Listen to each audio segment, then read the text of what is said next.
Ya predicó Carlos Feli, ya no podemos ir hasta el domingo que viene.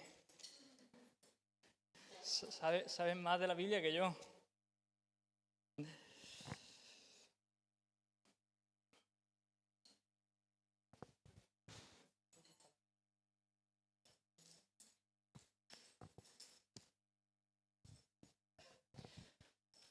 Amén.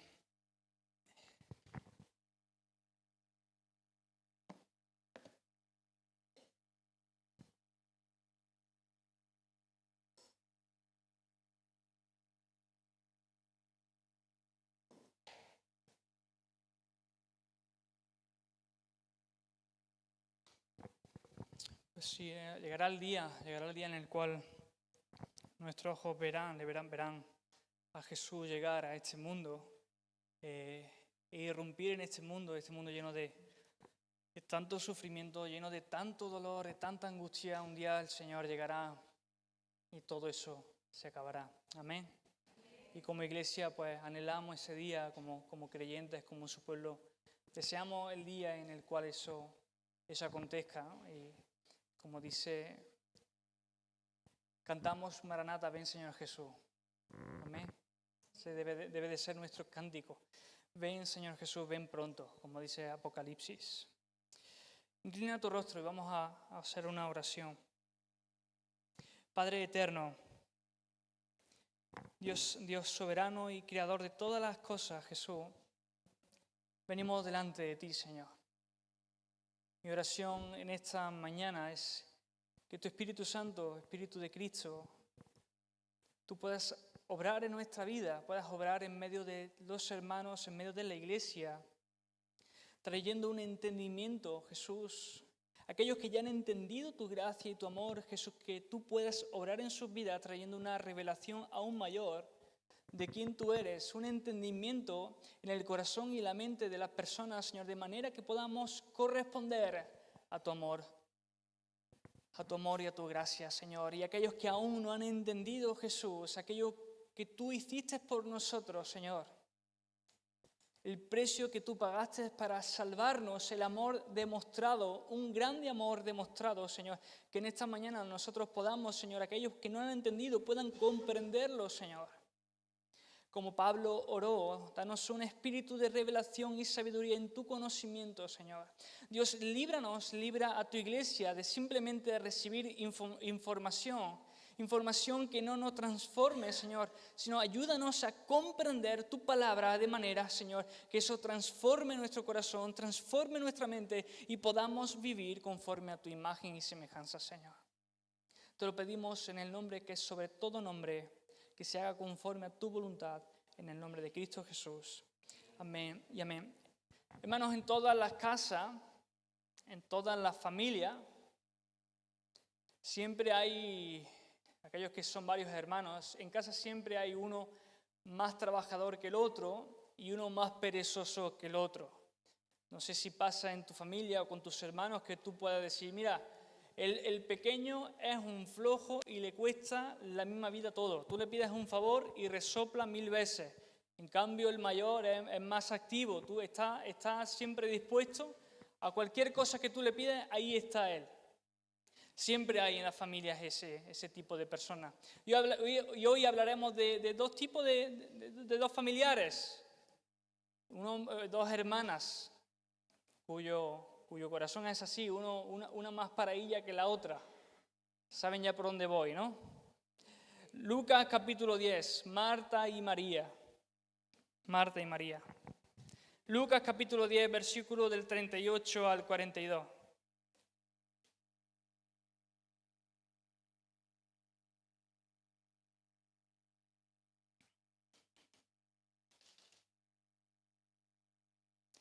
Dice así la palabra del Señor en Lucas capítulo 10. Aconteció que Jesús, yendo de camino, entró en una aldea y una mujer llamada Marta le recibió en su casa. El título de la enseñanza es Dios con nosotros está en casa. Aconteció que Jesús, yendo de camino, entró en una aldea y una mujer llamada Marta le recibe en su casa. Esta, Marta, tenía una hermana que se llamaba María, la cual, sentándose a los pies de Jesús, oía su palabra. Quédate con eso. María oía las palabras de Cristo. Versículo 40, pero Marta se preocupaba con muchos quehaceres y acercándose dijo, Señor, ¿no te da cuidado? ¿No te importa, dice otras versiones, que mi hermana me deje servir sola? Dile pues que me ayude. Versículo 41, respondiendo Jesús le dijo, Marta, Marta, afanada y turbada estás con muchas cosas. Afanado y turbado está tu corazón, dice otras versiones. Pero una sola cosa es necesaria y María ha escogido esa cosa necesaria, que es la buena parte, la cual no le será quitada o la cual perdurará para siempre, dice otras versiones. Hermano, Lucas cuenta, el evangelista nos cuenta de que Jesús iba por el camino y que yendo en ese camino Jesús entra en una aldea y una mujer llamada Marta le recibe en su casa. ¿De camino a dónde iba Jesús? Hermano, si tú lees desde Lucas capítulo 9 hasta Lucas capítulo 24, ese gran tramo del Evangelio de Lucas narra apenas las últimas semanas o el último mes y pico de la vida de Jesús sobre esta tierra. Jesús ya se ha encaminado hacia Jerusalén, donde Él iba a sufrir en manos de los principales, en manos de los sacerdotes. Él iba a ser entregado, Él iba a ser golpeado y sufrir hasta finalmente ser crucificado. En el capítulo 9 de Lucas, versículo 51, dice así el evangelista, y Jesús afirmó su rostro para ir hacia Jerusalén. En Lucas 9:51, Jesús toma la posición, toma el corazón, su corazón toma la iniciativa de afianzar su corazón, su vida, hacia aquel camino que le llevaría finalmente a la cruz y a la muerte. Y es en ese camino que Jesús se encuentra. Es en esa travesía. Jesús se encontraba en Galilea y de Galilea comienza a caminar rumbo a Jerusalén, donde Él iba a ser crucificado. Y aunque Lucas no nos enseña o no nos da el detalle del nombre de la aldea, por los demás evangelios podemos concluir que el nombre de la aldea es Betania. Betania era una ciudad o era un pequeño pueblecito, una pequeña aldea, cerca de la ciudad de Jerusalén, aproximadamente 3 kilómetros, media hora caminando. Y sabemos que es Betania porque cuando leemos el Evangelio de Juan, por ejemplo, Juan capítulo 11, nos encontramos con que Jesús entró Jesús fue en busca de Lázaro. Lázaro estaba enfermo, Lázaro estaba a punto de morir. Lázaro, hermano de Marta y de María. Y dice, Jesús entró en Betania, la ciudad de Lázaro, Marta y María. Entonces Jesús entra en esta ciudad llamada Betania. Y dice el versículo 38 que yendo Jesús de camino entró en una aldea y una mujer llamada Marta le recibe en su casa. Hermano, Jesús está a punto de morir. A Jesús le quedan semanas de vida. A Jesús le quedan 3, 4, un mes para finalmente estar suspendido en una cruz, literalmente desnudo. Porque en las imágenes que nosotros tenemos, en los crucifijos que hay o en las películas, Jesús aparece con una especie de toalla tapando sus partes. Jesús está a tan solo unas semanas de estar clavado en la cruz, totalmente desnudo. Y en este pasaje, Marta y María, Marta abre las puertas de su casa. Y es que lo curioso y lo triste a la vez es que muchas personas cuando leen este pasaje, la vida de Marta y María, tienden a leer este pasaje desde una óptica errónea. Hacen una mala interpretación de la vida y de la persona de Marta y de María. Incluso se predica de manera errónea o se ha predicado. O hay predicaciones que no hacen un flaco favor a lo que verdaderamente está enseñando ese texto. A veces se toma la vida de Marta y de María como dos ejemplos. Marta representa al cristiano que sirve. La vida de Marta representa al creyente que tiene sus manos metidas en la obra del Señor. Sin embargo, la vida de María representa otro tipo de cristiano, el creyente que se dedica más a la devoción a Dios, el creyente que se dedica más a la contemplación a Dios, al estudio de las Escrituras, porque María estaba sentado a los pies de Jesús oyendo las enseñanzas. Y es que esas son interpretaciones alegóricas que no hacen un flaco favor a aquello que Lucas quiere enseñarnos en este texto, o más bien aquello que el Espíritu de Dios, obrando en la vida de Lucas, quiere que tú y yo comprendamos en este texto. Hermano, pudiera ser que pudiéramos tomar ejemplo de Marta y de María, pero Marta y María no es el ejemplo de dos creyentes totalmente diferentes. Lo que enseña el texto, hermano, es que María escogió la única cosa necesaria. Que María también, en medio de sus quehaceres, apartó un tiempo. ¿Y qué es lo que hizo María?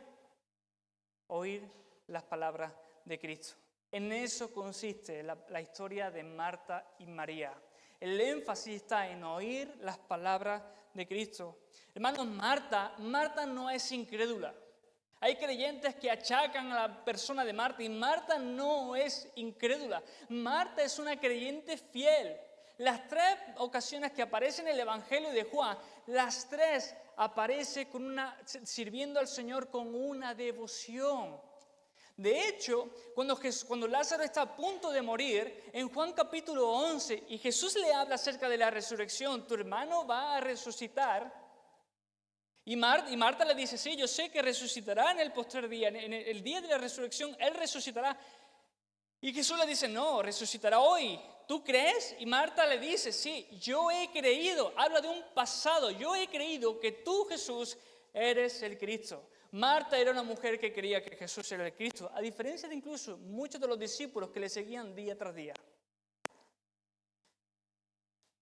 Hermano, atacar la vida de Marta no es lo que pretende el texto. De hecho, necesitamos Martas en las iglesias. Nosotros nos hemos llamado muchas veces en esta congregación, necesitamos Marta. Necesitamos a Marta para la escuelita de los niños, necesitamos a Marta para la cafetería, necesitamos a Marta para la limpieza, necesitamos de Martas en medio de la congregación. Marta es un ejemplo, pero se olvidó de una cosa. Dice, aconteció que yendo camino entró en la aldea Jesús y una mujer llamada Marta le recibe en su casa. Hermano, no sabemos por qué Jesús entra. Bueno, sí lo sabemos y ahora te explicaré por qué. Pero aparentemente Lucas nos enseña por qué Jesús entra en Betania. Lucas dice lo siguiente, que Marta le recibe en su casa, dice la Reina Valera. Y Marta le recibió en su casa. Jesús fue recibido por Marta. Marta era la anfitriona. La casa era Marta era la dueña de la casa. Así dice Lucas. Y entró en su casa, en casa de Marta. La idea de este versículo con respecto a la vida de Marta es que Marta, de manera intencional, invita a Jesús a que entre en su casa.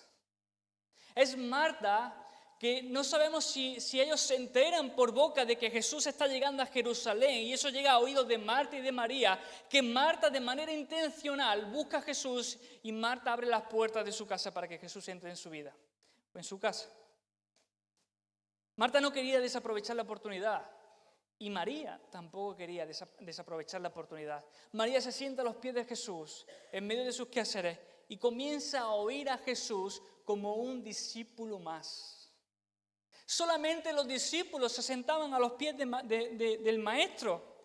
Hermanos, la costumbre de aquellos días es que era el anfitrión, era el que se encarga, y hoy también. Cuando tú recibes a alguien a casa, tú eres el encargado de atender a esa persona para que esa persona esté cómoda. Marta era la anfitriona de esa casa y Marta tenía que hacer lo posible para darle confort, comodidad, para hacer que la estadía de Jesús fuera cómoda. De hecho, ¿se acuerdan en el Evangelio de Juan? No recuerdo el capítulo, pero dice que Jesús entró en la casa de Simón el fariseo, ¿se acuerdan? Y María, esta misma María que está aquí con Marta, es la que unge los pies de Jesús con un perfume caro. ¿Se acuerdan? Jesús entra en casa de Marta y a diferencia de Simón el fariseo, Marta atiende perfectamente a Jesús. Simón el fariseo se enfada porque María, la hermana de Marta, ha tirado un perfume caro a los pies de Jesús. Y Jesús le recrimina y le echa en cara el trato descortés que ha tenido Simón el fariseo con la vida de Jesús. Jesús le dice a Simón, mira, cuando yo entré en esta casa, tú no me diste agua para lavar mis pies. Cuando yo entré en esta casa, ni siquiera me saludaste con un beso. Cuando yo entré en tu casa, Simón, no me diste aceite para ungir mi cabeza del sol del camino. Sin embargo, Marta estaba haciendo todo eso. Es más, ¿sabes cuál es la parábola que precede a la historia de Marta y de María? Abre tu Biblia y mira la parábola que precede a esa historia. ¿Cuál? El buen samaritano. ¿Se acuerdan de esa historia? El buen samaritano que cuidó de aquel hombre que le habían dado una paliza por el camino. Le había dado hospedaje, le había curado las heridas. Marta estaba siendo la buena samaritana con Jesús.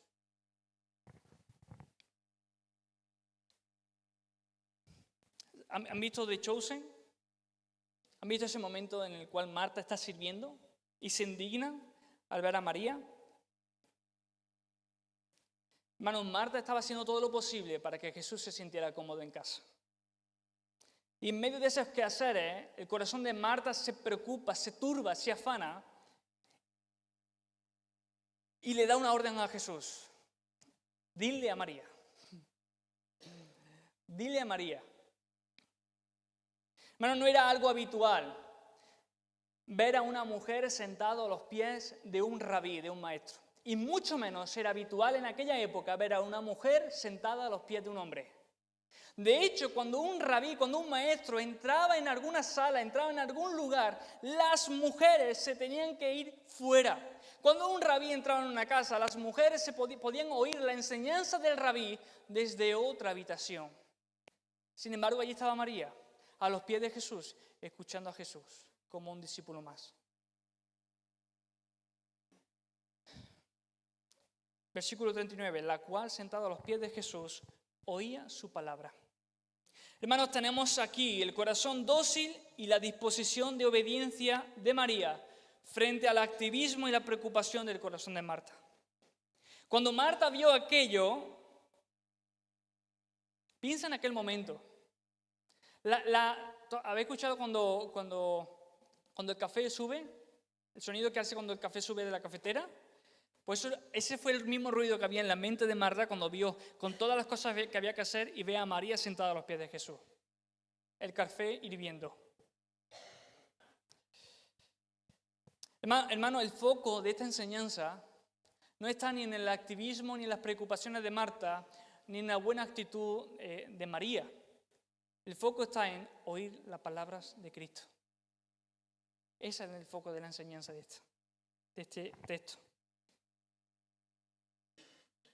Hermano, el motivo por el cual el Señor Lucas pone la vida de Marta, este ejemplo de Marta y María, es para que aprendamos nosotros, la iglesia, que la única cosa necesaria en nuestra vida es la palabra de Cristo que satisface el alma. Hermano, María hizo del asiento donde estaba Jesús su púlpito.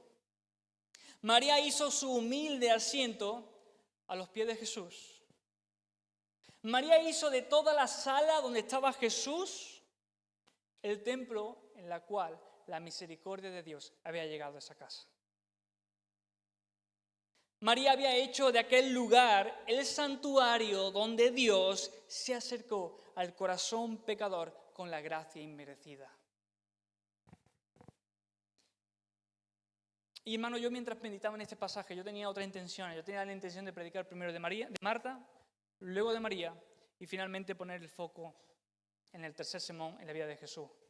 Pero hoy me vi movido a poner los ojos en la vida de Jesús. Hermano, quiero decir lo mismo que le diría a Marta, y lo mismo que me digo a mí mismo. Marta, Marta, entiende quién está en casa. Hermanos, entiende quién es el Cristo que está en tu vida. Entienden quién es Jesús. Yo pregunto, hermano, ¿quién es este Jesús que fue recibido por Marta? ¿Quién fue Jesús al cual Marta le abre las puertas de casa? ¿Quién es Jesús? ¿Quién es el Jesús que está en tu vida? Jesús le pregunta a sus discípulos, ¿quién dice la gente que yo soy? Y algunos respondieron, Jesús dice, ¿quién dice la gente que es el Hijo del Hombre, que soy yo? Y algunos respondieron, algunos dicen que tú eres el Juan Bautista que ha resucitado. Otros dicen que tú eres el profeta Elías o que eres el profeta Jeremías. Juan el Bautista, estando en prisión, él pregunta, él tiene momentos de duda y él le pregunta a Jesús y manda a sus discípulos que le preguntan a Jesús, ¿verdaderamente eres tú a quien tanto hemos estado esperando?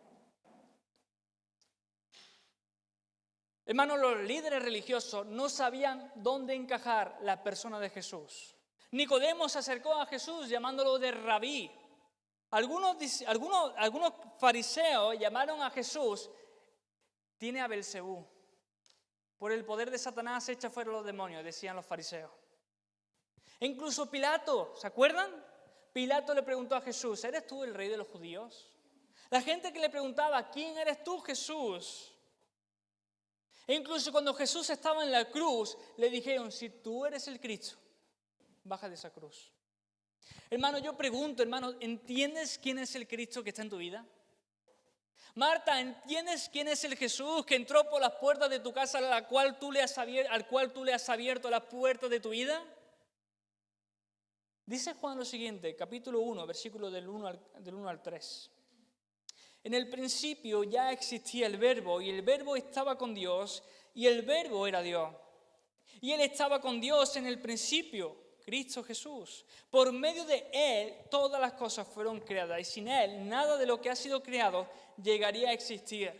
Versículo 14 dice, y el Verbo se hizo hombre y habitó entre nosotros.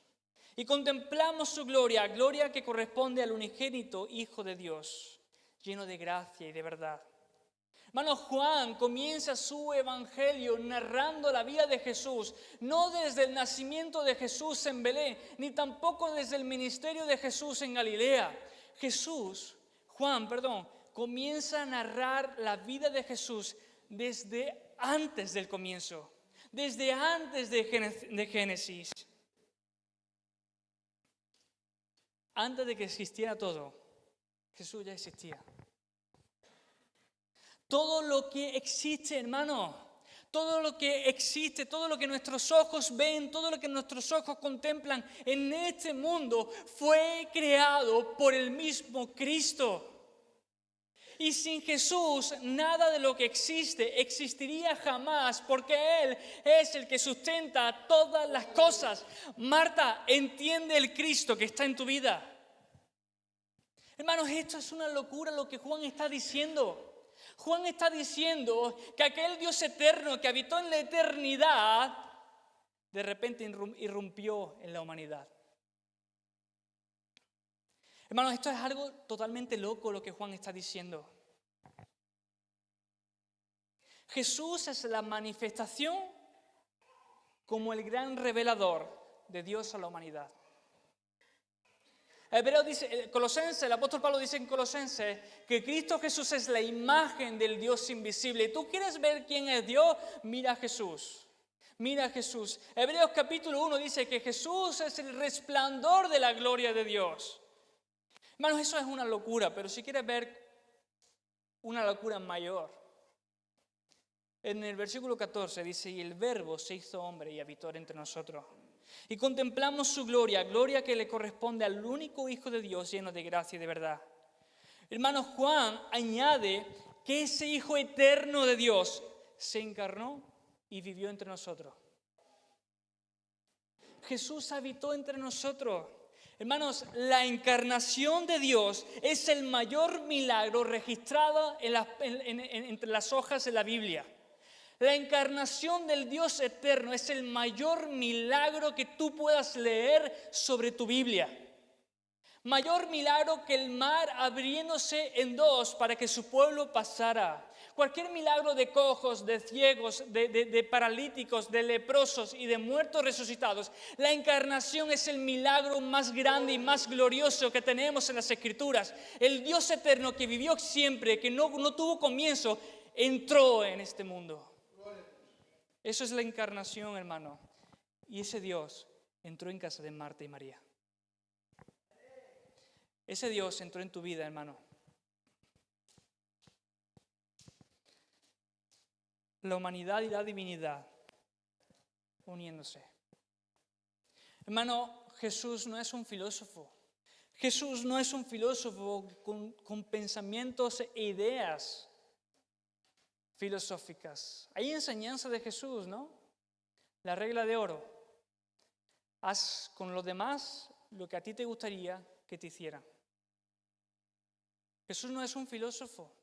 De hecho, Jesús ni siquiera es un buen maestro de la ética y de la moral, como muchos piensan.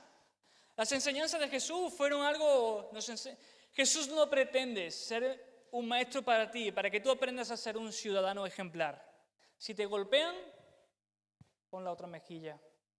Hermano, ni siquiera Jesús es un milagrero.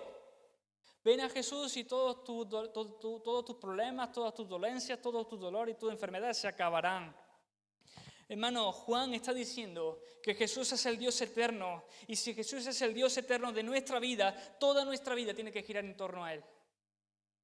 Él debe ser el centro de nuestra existencia, el centro de nuestros días. Y eso es lo que Marta no estaba haciendo en ese momento. Marta, la persona a la cual tú le has abierto las puertas de tu casa, el cual ha entrado en tu casa, es el Dios que sustenta todo con el poder de su palabra. Entiende, Marta, ¿quién está en tu casa? Amado hermano, entiende quién es el Cristo que está en tu vida, al cual tú has abierto tu corazón. Y yo, en lo que me queda de tiempo, voy a hablar de 4 implicaciones que requiere que Jesús, el Cristo, el Dios eterno, que habitó entre nosotros. 4 implicaciones que tiene en nuestras vidas, que tiene y que enseña aquel momento en el cual Jesús entra en esa casa. Que Jesús entrara en casa de Marta y de María no simplemente era una visita de Jesús a sus amigas, a las cuales Jesús amaba. Hay 4 implicaciones. Hay más, lo que pasa es que no me va a dar tiempo, entonces solamente voy a hablar de 4. La primera, hermano, ¿saben qué es lo que Jesús enseña cuando entra en casa de Marta y de María? Lo que Jesús enseña cuando entra por las puertas de esa casa. Jesús enseña de que no hay límites, de que no hay impedimentos para que el Dios eterno vaya en busca nuestra. Hermano, Jesús es quien nos busca. El Jesús que entró en casa de Marta es aquel Dios que nos persigue con su amor y con su bondad. Lucas 19 dice, porque el Hijo del Hombre vino a buscar a aquel que se había perdido. Hermano, el Jesús que está en tu vida, déjame decirte, tú no encontraste a Cristo, Cristo te encontró a ti. Hermano, el día que tú entraste por las puertas de esta iglesia, por esa puerta y tú alzaste tu mano y repetiste una oración, Señor, te entrego mi corazón, te entrego mi vida. Déjame decirte que antes de que tú fijaras tus ojos en Jesús, Jesús ya había fijado sus ojos en ti. Jesús ya te había buscado y encontrado antes de que tú lo buscaras y lo encontraras a Él. Pablo en Gálatas dice, ahora vosotros conociendo a Dios, o más bien siendo conocidos por Dios. El apóstol Pablo dice en Efesios capítulo 1, según Él nos escogió antes de la fundación del mundo. El salmista dice en el Salmo 139, mi embrión vieron tus ojos. Tus ojos vieron mi embrión, creo que es. Antes de que tú nacieras, hermano, Jesús ya había puesto sus ojos en ti. El Dios que estaba entrando por las puertas de la casa de Marta y de María, era un Jesús que le estaba buscando. Hermano, Jesús hay un momento que le dice a Jesús,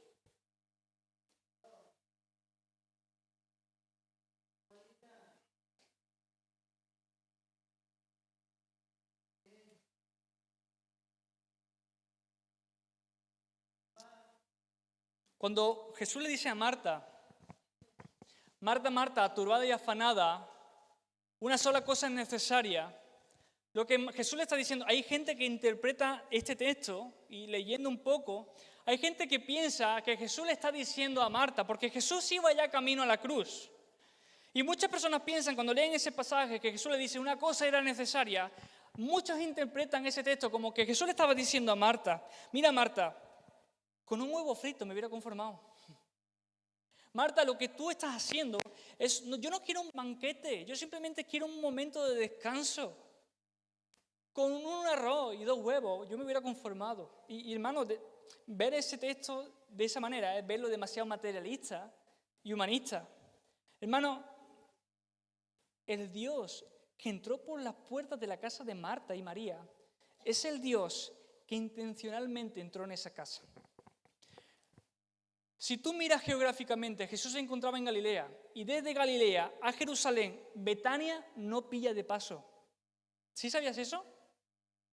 Betania, que era donde estaba Marta y María, no pilla de paso hacia Jerusalén. Para que Jesús llegara a la aldea, Jesús se desvió. Jesús se desvió intencionalmente buscando a Marta y a María. Juan capítulo 4. Jesús dice algo que para mí es fascinante. Y le era necesario pasar por Samaria. ¿Por qué le era necesario? Porque allí estaba la buena la samaritana. Hermano, ¿sabes quién es el Dios que está en tu vida? El Cristo al cual tú te rendiste es el Cristo que te estaba buscando antes de que tú nacieras. Es aquel Dios que había fijado sobre ti sus ojos antes de que tú lo fijaras sobre Él. Eso es lo primero que nos enseña cuando Jesús llega a la casa de Marta. Lo segundo que nos enseña, cuando Jesús llega a la casa de Marta, lo segundo que enseña es ¿qué es la salvación? ¿Qué es la salvación? Eso es lo que enseña Jesús a Marta y a María y lo que nos enseña a nosotros cuando Jesús llega a nuestra vida. Hermano, ¿en qué consiste la salvación? La salvación consiste en el perdón de los pecados, pero es mucho más que el simple perdón de los pecados. En la cruz, Cristo Jesús se hizo pecado por nosotros y nos perdonó de todas nuestras deudas, pasadas, presentes y futuras. Cuando tú te arrepientes de tus pecados de todo corazón, Jesús te perdonó. Dice Juan, si no recuerdo mal, Él te lava de toda tu iniquidad y no se acuerda de tus pecados.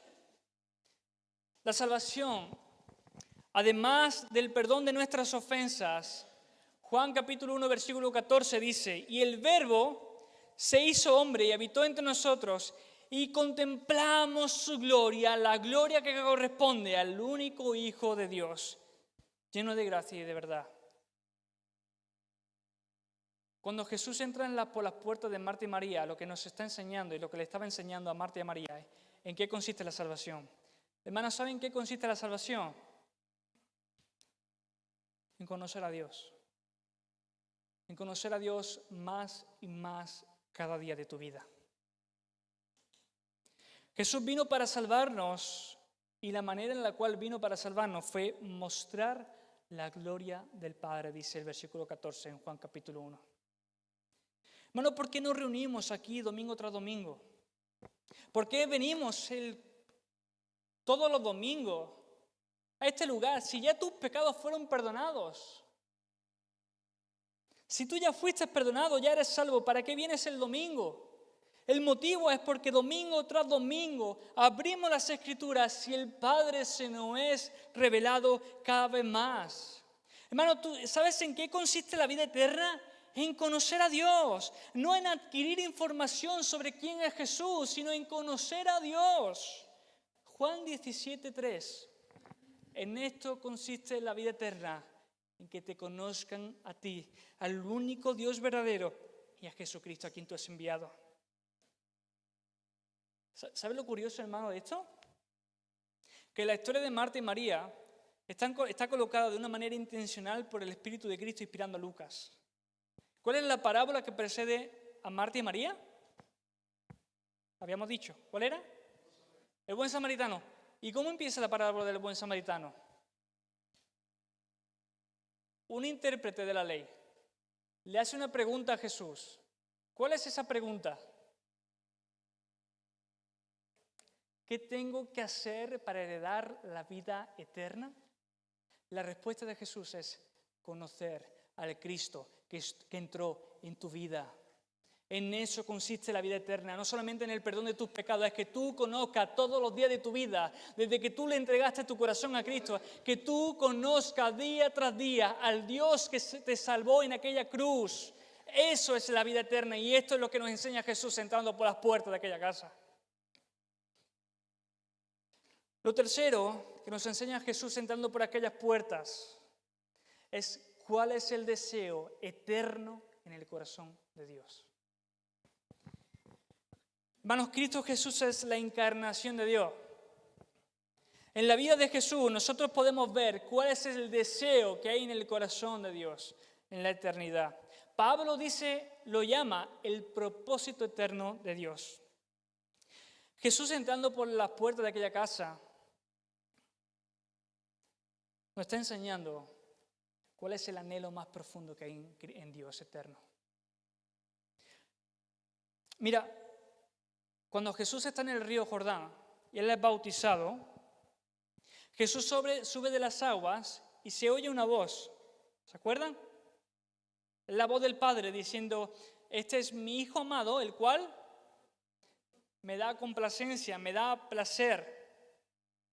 Hermanos, cuando tú y yo nos convertimos en Cristo Jesús, nos convertimos a Cristo Jesús, cuando nacemos de nuevo, cuando ponemos nuestra fe en Jesús, Juan capítulo 1, versículo 12, dice que nosotros somos adoptados como hijos de Dios por la fe.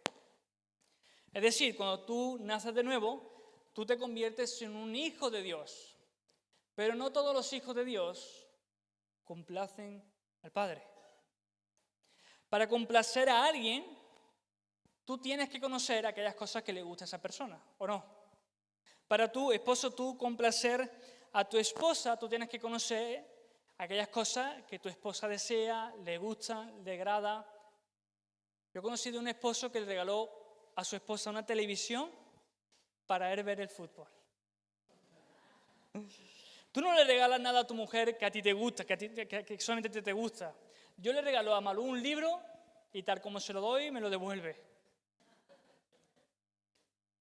Tú tiendes a regalar cosas para complacer a otra persona y tú sabes qué regalar porque conoces aquello que le complace. Por ejemplo, yo hace unos días vi una foto de Matías, muy feliz con la camiseta del Madrid. Los padres complacieron a Matías. Es una broma, es una broma. Hermanos, para tú complacer a esa persona, tú tienes que conocer cuál es el deseo el deseo del corazón de esa persona. Cuando Jesús entra en casa de Marta y María, ¿sabes cuál es el deseo que le está diciendo a Marta y a María? Marta, ¿sabes cuál es el deseo que hay en mi corazón? Es habitar en medio de tu vida. Juan capítulo 1, versículo 14. Y el Verbo habitó entre nosotros. Cuando nació Jesús, su nombre era Emmanuel, Dios. Ese es el deseo más profundo del corazón de Dios, habitar en medio de tu vida, habitar en medio de tus hijos, habitar en medio de tu matrimonio, habitar en medio de tu vida. Ese es el deseo más profundo del corazón eterno de Dios. Pero Marta había dejado a un lado a Jesús. Hermanos, si tú abres este libro de pasta a pasta, tú te vas a dar cuenta de que ese es el deseo eterno de Dios. En Génesis nos encontramos con un huerto. En Éxodo nos encontramos con un tabernáculo en medio del pueblo. En el periodo de los reyes nos encontramos con un templo. En los evangelios nos encontramos con Jesús. En Hechos de los Apóstoles y en las epístolas nos encontramos con el Espíritu de Dios habitando en medio de su iglesia. En Apocalipsis nos encontramos con la Nueva Jerusalén, a Dios en el centro de todo. El deseo eterno de Dios es vivir en medio de tu vida y Marta había dejado a un lado a Jesús. Hermanos, si Cristo entró en tu vida, dale el centro de toda tu existencia. al Cristo que tú abriste en las puertas de tu corazón. Hermanos, ¿tú sabías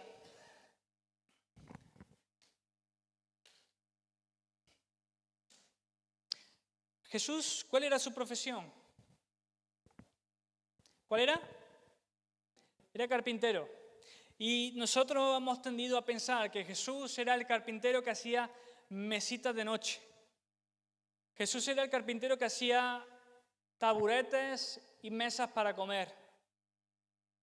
Los carpinteros en aquella época también podían haber hecho mesitas de noche, no digo que no, pero la principal labor de los carpinteros en aquella época era poner el fundamento sobre las casas. Las casas estaban hechas de madera. De hecho, ¿se acuerdan cuando los amigos rompen la casa para bajar al paralítico? En el Evangelio de Marcos. Las vigas, el fundamento de las casas eran de madera. ¿Sabes cuál es el deseo de Dios en tu vida? Es habitar en medio de tu vida, en medio de tu hogar. Y que no seamos como Marta, preocupados en nuestros quehaceres. Por supuesto, seamos diligentes y no negligentes, ocupémonos de nuestros quehaceres, pero entendiendo que el fundamento de nuestra vida es Cristo Jesús y su palabra. Que Jesús sea el fundamento de tu vida. Y cuarto y último, aquello que podemos aprender cuando Jesús entra por las puertas de aquella casa, es que Jesús nos enseña a cómo ser un hijo de Dios. Jesús, la entrada de Jesús en aquel hogar es mucho más que una simple visita a dos amigas. Lucas 10:39 dice, este tenía una hermana que se llamaba María, la cual se sentaba a los pies y oía su palabra. Y oía su palabra. María ponía toda su atención y todo su corazón en aquello que salía de la boca de Cristo. En el Evangelio de Juan, capítulo 12, Jesús dice lo siguiente, porque yo no hablo por mi propia cuenta. El Padre que me envió me dio lo que ha de decir. Lo que yo veo del Padre, yo eso hablo. Juan capítulo 8 dice, lo que yo oigo del Padre, eso hago. Jesús nos enseña algo, hermano. Jesús ve, oye y hace en base a aquello que ve en Dios, el Padre. Jesús enseña en el Evangelio de Juan, hay una frase que se repite constantemente. Yo no he venido a hacer mi voluntad, yo he venido a hacer la voluntad del que me envió del Padre. Para que Jesús hiciera la voluntad del Padre, Él sabía cuál era la voluntad porque Él veía y oía. Jesús estaba en aquella casa enseñando. Y dice en portugués, la versión en portugués, Marta, Marta, estás distraída con muchas cosas. Jesús nos enseña cómo tenemos que ser como hijos de Dios. Centrar nuestra atención e involucrar todo nuestro ser en oír a Dios para poder conocer su voluntad y vivir nuestra vida en medio de nuestros quehaceres, haciendo la voluntad de Dios. Déjame repetirlo esto, hermano. Jesús nos da un ejemplo. Jesús hace la voluntad del Padre porque escucha y porque ve al Padre. Nosotros como creyentes, la única manera de vivir en medio de nuestros quehaceres, cuando estás pegando palos, cogiendo aceitunas, cuando estás en la oficina con el ordenador, estés donde estés, cual sea tu oficio, la manera de que tú hagas su voluntad en medio de tus trabajos, en medio de tus quehaceres, es oyendo y viendo las enseñanzas de Cristo. Esa es la manera en la cual tú puedes hacer la voluntad de Dios en medio de tus oficios, en medio de tus trabajos. María escogió la buena parte. Marta, hermano, María no estaba exenta de quehaceres. Pero a pesar de los quehaceres de la vida de María, Cristo Jesús tuvo prioridad por encima de todo.